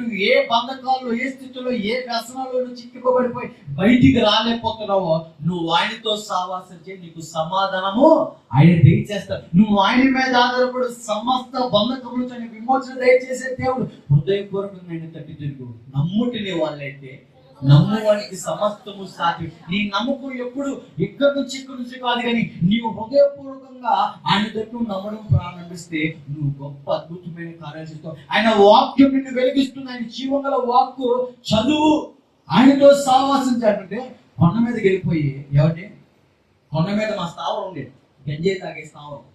మా స్థావరాలు సమాధుల్లో ఉండేవాళ్ళు, మేము కూడా సమాధుల్లో పడుకున్నాం, నేను కూడా సమాధులు నివాసం చేసేవాడిని, నేను కూడా సమాధుల్లో అనేక మార్లు దొడ్డులో నేను కూడా, కొండల్లో తిరిగిన నేను కూడా. ఆ కొండల మధ్యలో ఒక స్థావరం ఉంటే ఆ స్థావరం ఏకాంతంగా ప్రార్థన చేసుకోవాలి. ఎక్కడైతే గంజాయి తాగానో అక్కడే బైబుల్ పట్టుకునేలాగా దేవుడు నేర్పించడం మొదలుపెట్టారు. హల్లెలూయా. ఏ ప్రాంతం అయితే గంజాయి తాగానో అదే ప్రాంతంలో, ఎవరి ఏ శరీరం అయితే ఏ ప్రాంతంలో అయితే పాడు చేసుకున్నానో అదే శరీరంలో ఏమండి రాళ్ళ మీద మోకాలు నేర్పించడం, పరిశుద్ధాత్మ దేవుడు నేర్పించడం మొదలు పెడతా వచ్చి వాక్యము ధ్యానించడం మొదలవుతూ ఉన్నది. ఏమండి ఎప్పుడైతే వాక్యము ధ్యానించడం మొదలవుతుందో దేవుడు మనోనేత్రాలు తెరవడం మొదలు పెడతా ఉన్నారు. అంటే నేను చేస్తుంది పాపము, తప్పు అనే గ్రహింపులోకి దేవుడు నడిపిస్తున్నాడు. నేను వెళ్ళే మార్గం సరైనది కాదు అని ఏమంటే దేవుడు గ్రహింపులోకి నడిపిస్తా ఉన్నాడు. అరే నేను ఏంటి, నా తల్లిదండ్రులు ఎంత బాధ పెట్టాని అనే ఒక రియలైజేషన్ లోకి దేవుడు నడిపించడం మొదలుపెట్టి, అరే నేను ఏంటి ఎంత పాపిష్టవాడిగా బతికాను అనే ఒక రియలైజేషన్ లోకి దేవుడు నడిపిస్తా ఉన్నాడు. ఒక రకమైన పశ్చాత్తాపం కలగడం మొదలవుతుంది. ఏ ప్రాంతంలో అయితే పడ్డానో అదే ప్రాంతంలో దేవుడు మాట్లాడుతున్నారు. ఏమండి దైవజనుల ద్వారా ఏమన్నా తెలుసా, నీవు నా సొత్తు పేరు పెట్టి నిన్ను పిలిచి ఉన్నాను, నీవు నా సొత్తు, నేను నిన్ను మరువను, చూడుము నా చేతుల మీదే నేను చెప్పి ఉన్నాననే ఒక మాటలు నన్ను ఎంతగానో బలపరిచేయండి. దేవుడి ప్రేమ నన్ను ఆకర్షించడం మొదలైంది. ఎలాగో తెలుసా, యేసు ప్రభువు ప్రాణ త్యాగం నన్ను ఎంతగానో ఆలోచనలో పడేసింది. ఇందాక చెప్పాను చూసారా, ఫ్యాన్ కింద చైర్లో 3 గంటలు ఆరాధనలో కూర్చోడానికి వాళ్ళు ఆడిపోతూ అబ్బో అనుకుంటే అటు ఇటు తిరుగుతున్నాను కదా నేను ఎక్కడ దేవుని సన్నిధిలో. ఉదయం 9 గంటలకు సిలువ వేస్తే మధ్యాహ్నం 3 వరకు సిలువ మీద ఎలా భరించావు ప్రభు నొప్పి, నాలాంటి పాపిష్టి వాడి కోసం, నాలాంటి వ్యభిచారి కోసం, నాలాంటి దొంగ కోసం, నాలాంటి వేషధారణ భక్తి చేసేవాడి కోసం, నాలాంటి తల్లిదండ్రులు మోసం చేసేవాడి కోసం, నాలాంటి దైవజనులు మోసం చేసేవాడి కోసం అనే పశ్చాత్తాపం ఆ ప్రాంతంలో కలుగుతూ ఒక నిజమైన మనస్తుంది. దేవుని ఏమనుకుంటా, ప్రభు నా ఇష్ట ప్రకారంగా నేను జీవించాను నాయన, ఇంకా నా ఇష్ట ప్రకారం కాదు నీ ఇష్ట ప్రకారంగా జీవించాలని ఆశపడుతున్నాను ప్రభు అనుకుంటూ ఏకాంతముగా కొండల మధ్యలో ఎక్కువ సమయం దేవుడితో గడుపుతుంటే దేవుని జనంగా మా ఏం జరుగుతుందో తెలుసా, నాలో పనికిరాని చీకటి ఏమైతే ఉన్నాయో ఆయన జీవం గల వాక్కుతో కట్ చేయడం దేవుడు మొదలు పెడతా వచ్చాడు. ఏ వ్యసనాలు అయితే చిక్కుకున్నానో ఆ వ్యసనాల మీద పూర్తి విరక్తి వచ్చేసేలాగా ఆ చీకటి తీగలు కట్ చేశాడండి. అందరూ అడుగుతున్నారు ఒక ప్రశ్న, ఎలా మారేవరా, వ్యసనాలు ఎలా విడిచిపెట్టావురా? మాకు చాలా ఆశ్చర్యంగా ఉంది. ఎందుకంటే నువ్వు అన్నం తినేటప్పుడు కూడా సిగరెట్ తాగే బతుకురా అనేది అన్నోళ్ళు ఉన్నారు. అన్నం తినేటప్పుడు సిగరెట్ తాగుతారా? నేను తాగుతాను. పెళ్ళికి నువ్వేం చేస్తావు, ఫోటో దిగి ఏదో గిఫ్ట్ ఇచ్చి వస్తావు. నేను అలా కాదు, మండపం మీద కూర్చొని సిగరెట్ తాగే వ్యక్తిని, మండపం మీద పెళ్లి కొడుకున్నట్లు సిగరెట్లు పెట్టే వ్యక్తిని నేను. ఎందుకు ఇవి నేను డాంబికంగా చెప్పట్లేదండి మీ ముందు ఈ మాటలన్నీ. నా బతుకు ఇదని చెప్తున్నాను. నా బతుకు ఇది, నా పాపిష్టి జీవితం ఇది, నా బ్రతుకు అలా ఉండేదని చెప్తున్నాను. ఎందుకు తెలుసా, ఎంత ఘోర పాపిననే సరే అని క్షమించి విమోచించగలని చెప్పడానికి. హల్లెలూయా. ఏ ప్రాంతంలో అయితే చెడు ఉన్నాను దేవుని జనాంగమా, ఏ ప్రాంతం అయితే నా యొక్క శరీరాన్ని పాడు చేసుకున్నప్పుడు దేవుని జనాంగమా, అదే కొండ ప్రాంతంలో దేవాది దేవుడు ఆయన జీవం గల వాక్కుతో నా హృదయాన్ని శుద్ధి చేసి ఆ ప్రాంతంలో ఒక సజీవ సాక్షిగా నా బ్రతుకుని మలచి మార్పు చెందించి ఇదిగో ఒక సాక్షిగా నిలబెట్టి పోలీసు వారి దగ్గర కూడా ఏమంటే దేవుడు నడిపించారు.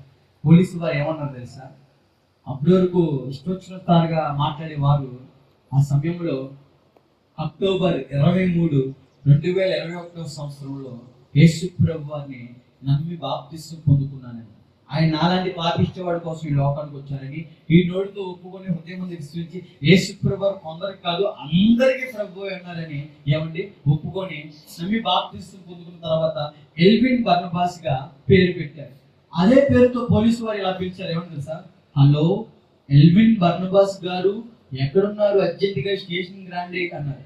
ఒక పక్క సంతోషం, వీళ్ళేట్రా గారు అంటున్నారు. ఇంకో పక్క భయం, ఏంటి ఎలా పిలుస్తున్నారని.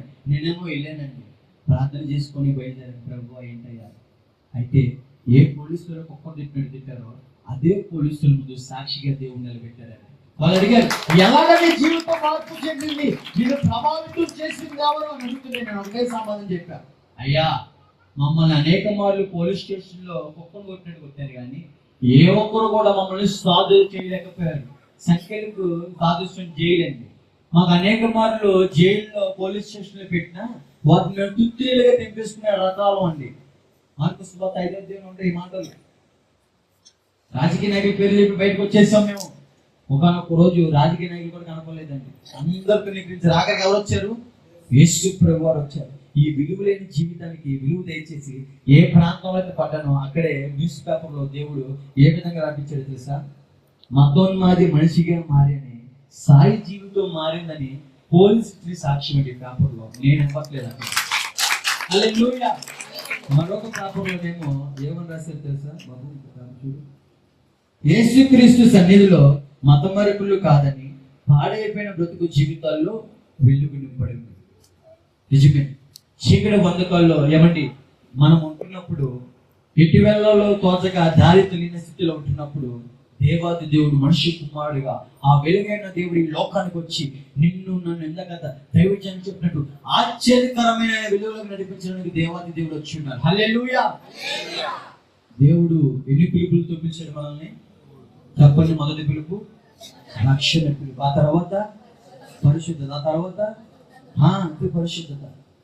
దేవుని జనమా ఏకాంతంగా దేవుడితో ఎప్పుడైతే గడుపుతామో ఆ యొక్క ఏమండి దేవుడితో కనెక్షన్ మొదలవుతుందో ప్రతి పరిస్థితిని దేవుడు మార్చేసాడు, ప్రతి స్థితిని మార్చేస్తాడు.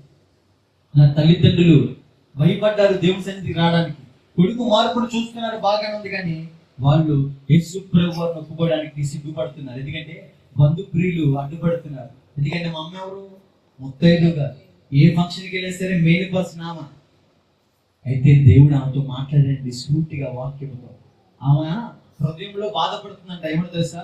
చర్చికి రావాలంటే భయం వేస్తుంది, నాకు సిగ్గేస్తుంది, ఎవరు ఏమనుకుంటారు ఏమో, మన చుట్టాలు ఏమనుకుంటారేమో, నువ్వు వెళ్తే వెళ్ళరా, నీ బతుకు మార్చింది యేసు ప్రభువు అని నేను నమ్ముతాను నాయన అని సాక్ష్యం వేస్తుందే, బాగానే ఉంది. కానీ ఎవరి చర్చికి అయితే రావట్లేదు. సంవత్సరం దాటిపోయింది. 2023వ సంవత్సరంలో ఎవరి నూతనమైన సంవత్సరంలో వాగ్దానాలు తీసుకుంటా ఉన్నాం మనం.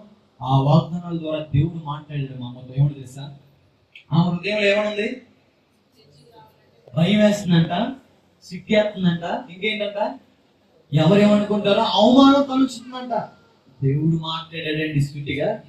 ఇదిగో మా 2023 వాగ్దానం, భయపడకు, నీవు సిగ్గుపడక్కర్లేదు, అవమానము తలంచుకుని దేవుడు సూటిగా మాట్లాడారు.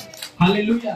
ఒకటే మాట చెప్పారు, ఇటువంటి ఒక భయము నీ హృదయంలో ఇటువంటి ఆలోచన ఉన్నాయని నాకు తెలియదమ్మా, నీ నామం పేరిట మనం వాగ్దానం చేసుకున్నాను, నా దేవుడు సజీవుడు, మాట్లాడే దేవుడు అమ్మా, నీతో మాట్లాడుతున్న నీ హృదయ అంతరంగంలో ఇలా భయపడుతున్న విషయం నాకు తెలియదు, కానీ ఆయన హృదయ అంతరంగాలు ఎరిగిన దేవుడు అమ్మా. ఆయన మాట్లాడుతున్నాడు, భయపడకు, సిగ్గుపడకు, నీవు అవమానం తలంచుకము. ఆ మాటలు ఎప్పుడైతే విన్నారో మా అమ్మగారు మా నాన్నగారు దేవుని సన్నిధి రావడం ప్రారంభించారు. అదే సంవత్సరం దేవుడు నాకు ఇచ్చిన వాగ్దానం ఏంటంటే, రూతు గ్రంథంలో వచ్చి దేవుడు 2వ అధ్యాయం నుంచి మాట్లాడి ఏమని తెలుసా? నువ్వు చేసిన ప్రతి దానికి నేను ఏమిస్తాను తెలుసా? ప్రతిఫలం ఖచ్చితంగా దయచేస్తానని దేవుడు అన్నాడు కదా. నేను చేస్తుంది ఒకటే, ప్రభు ఎక్కడైతే దేవుడు అవకాశం సాక్ష్యం చెప్పడానికి ఇస్తున్నారో ఆయన పని నిమిత్తము ఏమని ఎక్కడైతే అక్కడికి నేను వెళ్ళడం ప్రారంభిస్తూ ఆయన పనిలో నేను ఉంటున్నాను అనమాట. అయితే దేవాది దేవుడు ఏదైతే ప్రతిఫలం ఇచ్చారో తెలుసా? దేవాది దేవుడు ప్రతిఫలంగా నా తల్లిదండ్రుల యొక్క రక్షణ దయచేశారు. మరి ముఖ్యంగా దేవుడు ఇచ్చిన బలాన్ని మీకు చూపించాలని ఆశపడుతున్నాను. ఒకసారి దయచేయించినందుకు మా ఆత్మీయ తండ్రికి ఒక బహుమానం ఇచ్చానండి నేను. ఏంటి ఆ బహుమానం అంటే, దేవుడు ఇచ్చిన బలం కూడా మీకు ఇక్కడ అర్థమైపోతుంది. అక్టోబర్ 23, 2021 సంవత్సరంలో ఏమండి యేసు ప్రభు వారి ఎరగములకు నా శరీరం రోగం గురించి, నా బలహీనతల గురించి, నా యొక్క శరీరం ఎంత పాడైపోయిందో మీకు చెప్పాను. గుర్తుందో లేదో? ఉందా? గుర్తుందా దేవుని జనాంగమా? అయితే దేవాది దేవుడు బలం ఎలా ఇచ్చారంటే, ఏమంటే దేవుడి సన్నిధులు ఎక్కువ మోకాల మీద గడుపుతున్నప్పుడు మోకాలన్నీ నల్లగా మారిపోయి అక్కడ చర్మం ఏదైతే ఉంటుందో ఆ చర్మం ఊడతో ఉంటుంది పొట్టుగా. ఆ పుట్టంతటిని ఎంత పుట్టు కలెక్ట్ చేసేంత ఏమండి బలము దయచేసి ఆ పుట్టంతటిని మా ఆత్మీయ తల్లిదండ్రులకి బహుమానం ఇచ్చేంత బలము దయచేసాడు. అక్టోబర్ 23, 2021 సంవత్సరంలో నమ్మి బాప్తిస్మం పొందుకున్న తేదీ మొదలుకొని ఈ రోజు డేట్ ఎంత అండి? జనవరి 26, 2021 ఈ రోజు వరకు ఈ బాడీ మీద స్కానింగ్, ఎక్స్రే పడకుండా మోకాల మీద ఎంతసేపు సాక్ష్యం చెప్పేంత బలము దేవుడు. హల్లెలూయా. ఒక వాస్తవం, నేను ప్రేమిను 2024 ఇదే జనవరి 20వ తారీఖు చచ్చిపోయేవాళ్ళం. నిజమండి, నేను ప్రేమ చచ్చిపోయేవాళ్ళం బండి మీద. దేవుని పరిచయం నిమిత్తం లాస్ట్కి వెళ్తున్నాం. తర్వాత ఆయన చెప్తారు, కానీ పెద్ద స్టోరీ అది కాసేపట్లో చెప్పేది కాదు. దేవుడు కాపాడాడండి. ఎలా తెలుసా? ఆయన రెక్కల చాటున ఎవరైతే ఆయన దగ్గరికి వస్తారో ప్రతి ఒక్కరిని రెక్కల చాటున ఆయన ఏం చేస్తాడు? భద్రముగా కాపాడే దేవుడు ఆయన. హల్లెలూయా. ఈ పాపిష్టి జీవితాన్ని మార్పు చెందించి ఈ రోజు ఈ పనికిరాని జీవితాన్ని అనేక మందికి ఏమండి ఒక పాత్రగా ఈ జీవితాన్ని వెలిగించారు. చాలా ర్యాష్ గా డ్రైవ్ చేసేవాడిని నేను, బైక్ డ్రైవింగ్ చాలా ర్యాష్ గా డ్రైవ్ చేసేవాడిని. ఆ డ్రైవింగ్ లో నేను మరణించాలి ఎప్పుడో. కానీ ఈ రోజు నేనంటే నా బైక్ స్టంట్లు, నా రైడింగ్ స్కిల్ కాదు, కానీ అది కేవలం దేవుని కృప మాత్రమే. నీవు నేను సజీవ లెక్కలో ఉన్నావు అంటే అది కేవలము దేవుని యొక్క మహాకృప అయినది. దేవుని జనంగా మరి సాక్ష్యం ద్వారా దేవునితో మాట్లాడారని నమ్ముతున్నాను నేను. హల్లెలూయా. బాల్య దినములో నా గత జీవితంలో నువ్వు జీవిస్తున్నావేమో, లేకపోతే యవ్వనప్రాయంలో దేవుడి మాట వినపడుతున్నా తుణీకరించే వ్యక్తిగా నువ్వు ఉన్నావేమో, లేకపోతే ఎవరి అనేక మార్లు దేవుడి మాటలు మీకు వినపడుతున్నా లోబడిన వ్యక్తులుగా మీరు ఎవరైనా ఉన్నారేమో. మరి ఈరోజు ఈ సాక్ష్యం మీకు కోసమే. పాపములు దాచిపెట్టకుండా వాటిని ఒప్పుకొని విడిచిపెడదాం.